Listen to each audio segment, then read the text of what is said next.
Zane Obispo spends every day exploring the sleeping volcano in his backyard.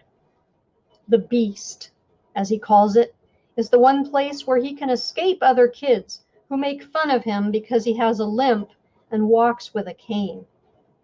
After a twin-engine plane crashes into the Beast, a mysterious girl named Brooks shows up at Zane's doorstep, insisting that they meet at the volcano, where she will reveal a terrible secret.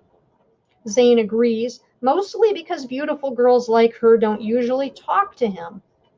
Brooks tells him that the volcano is actually a centuries-old prison for the Maya god of death, whose destiny is directly tied to Zane's. No way, Zane thinks. He's just a 13-year-old nobody, and destiny or no destiny, he wants nothing to do with any of it, especially some god of death. But Brooks opens his eyes to the truth. Magic, monsters, and gods are real, and Zane is at the center of an ancient prophecy that could mean the destruction of the world.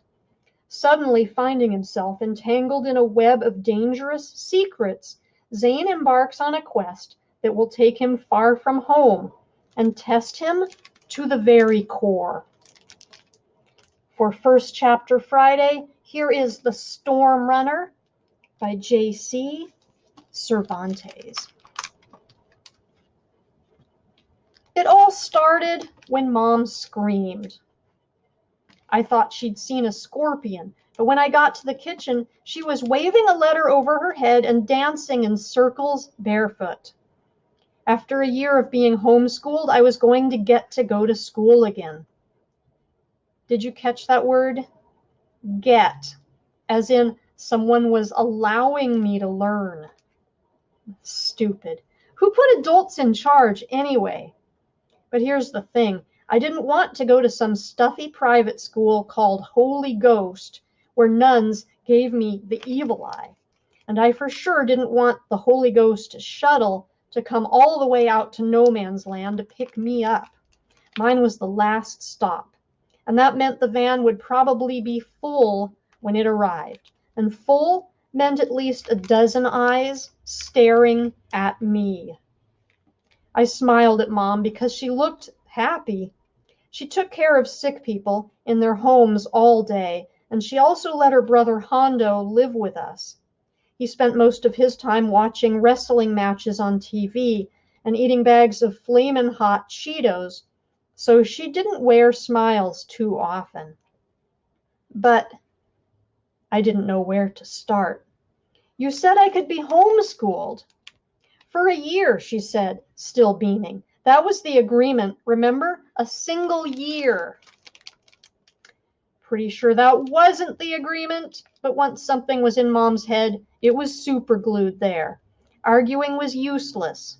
Plus, I wanted her to be happy. Really, really happy. So I nodded hard and fast, because the harder I nodded, the more excited I'd look.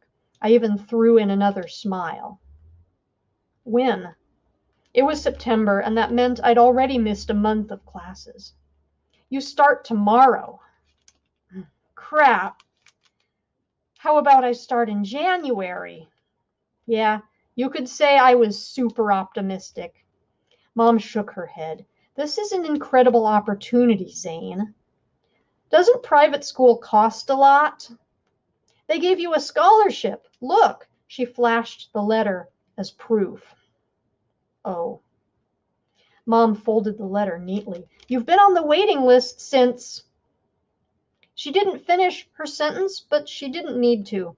Since referred to the day this jerk, a jerk whose face was seared into my brain, had mopped the floor with me at my old school, and I'd sworn never to set foot in any place of learning again.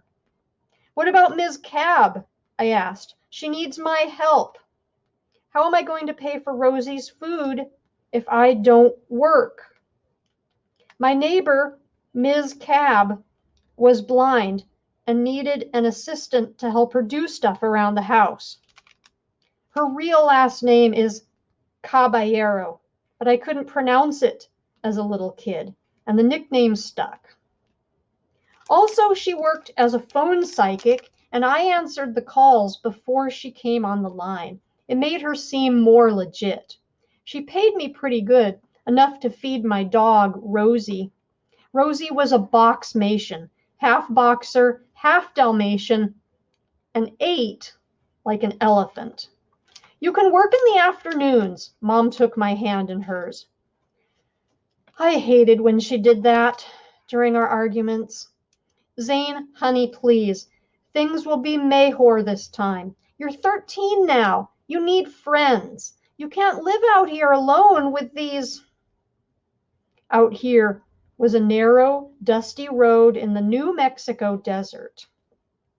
Other than my two neighbors, there were tumbleweeds, rattlesnakes, coyotes, road runners, a dried up riverbed, and even a dead volcano. But more on that later. Most people are surprised when they find out New Mexico has so many volcanoes. Of course, mine was no ordinary act of nature, right, gods?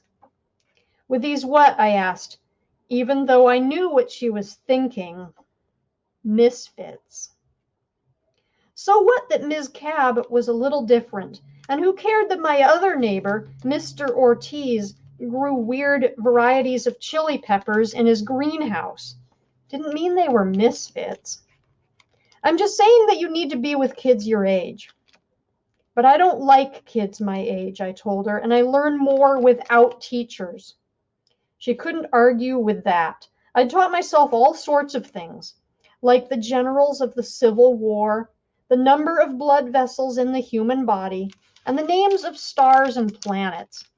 That was the best thing about not going to school. I was the boss.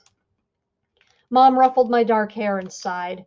You're a genius, yes, but I don't like you hanging out only with a bunch of old people. Two isn't a bunch.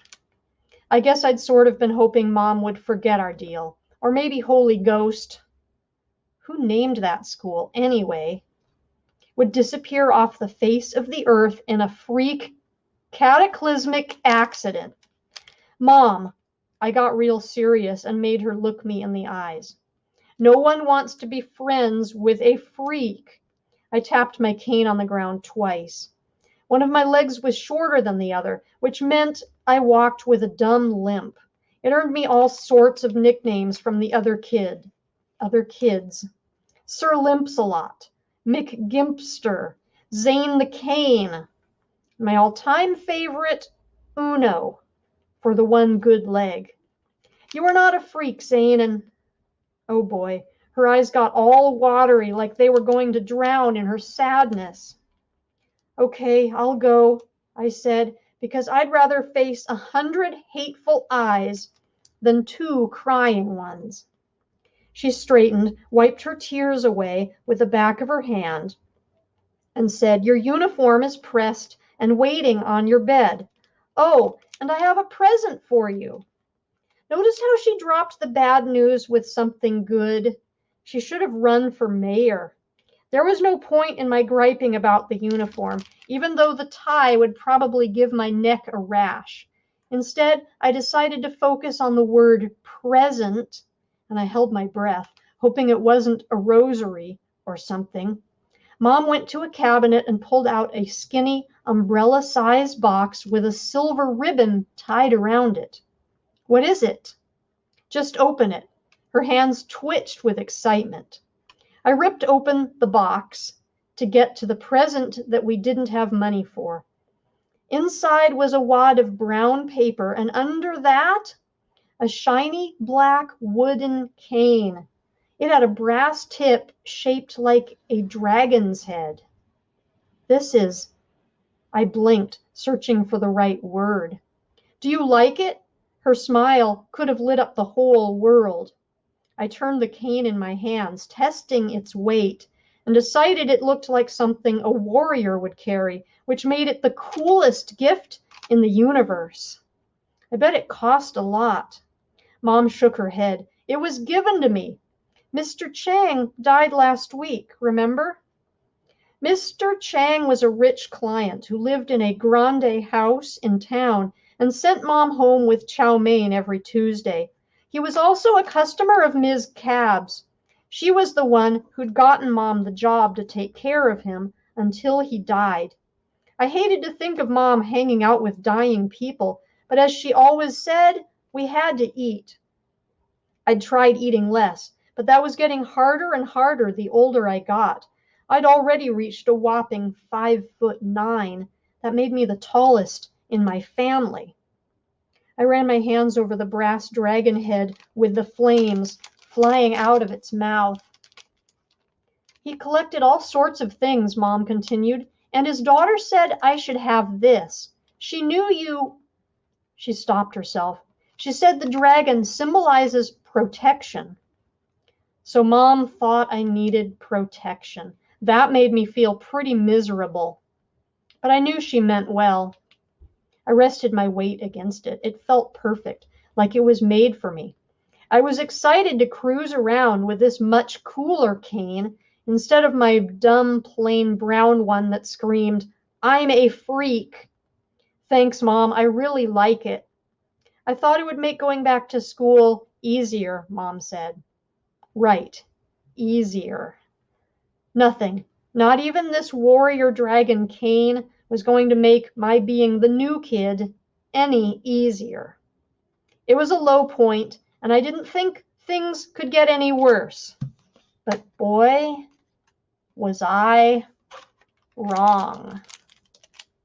And this has been a look at The Storm Runner by J.C. Cervantes.